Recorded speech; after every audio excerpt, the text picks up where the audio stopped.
kadib shir jaraa'id maanta uu ku qabtay xafiiskiisa magaalada Muqdisho wasiirka maaliyadda dawladda federaalka Soomaaliya waxa uu faahfaahin ka bixiyay arrimo dhowr oo ay ku jiraan dhaqangalka qaadista canshuuraha iibka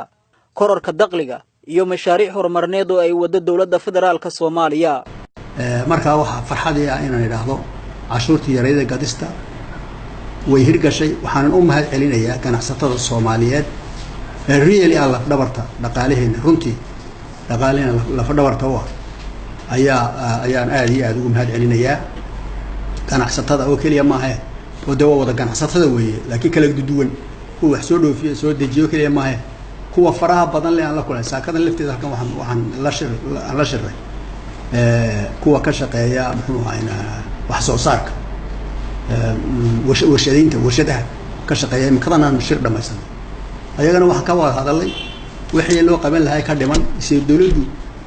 khadamaad bay bixisaa khadamaadka loo xoojin lahaa iyo sidii iyaga la toodana u sameyn lahaayeen wixii looga baahnaa xagga cashuuraha taasi taa weeye cashuuraha aan markaa soo rognay ama aan dhaqan gelinay wax badan baa ka soo kordhay waxa aan oran karaa waxa weeye cashuurahaasi bishiiba ilaa milyan iyo badh inay soo kordhiyeen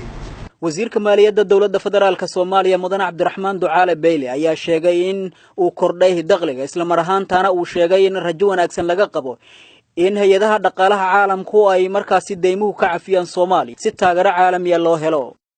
in abaalmarin la nasiyo lacag la noo furan doonina lacag la noo furo waana la noo furaya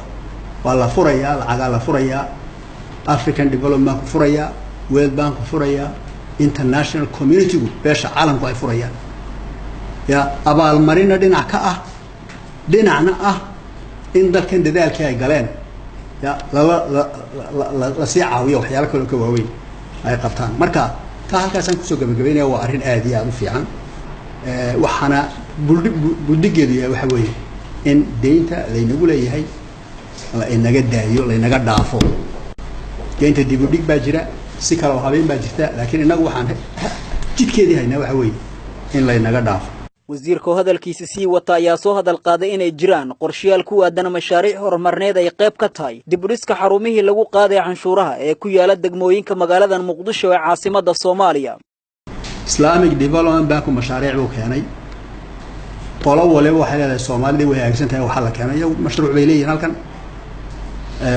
iyo wax lagu qodo mid kalena way soo wadaan iyaguna aad iyo aad u fiican yihiin lacagahan doonayay la nasiyo waxaan u maleynayaa imika waxa horeeya waa World Bank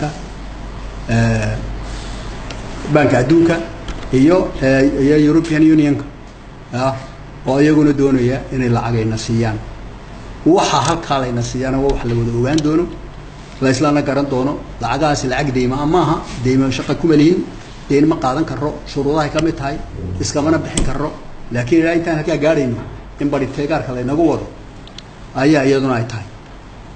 waxyaalaha noo qabsoon waxa ka mid ah African Development Bank oo aan ka shaqayn jiray waan tagay bari dhow mashruuc bayna soo siiyeen mashruucaas waa 5 milyan oo yaa mashruucaas 5 milyan de intaasoo kala milyan baa jiro capacity building ka la yiraahdo lagu xoojinayo waxqabadka wasaaradaha لأن وزارة قارب بان حفيز يلاهين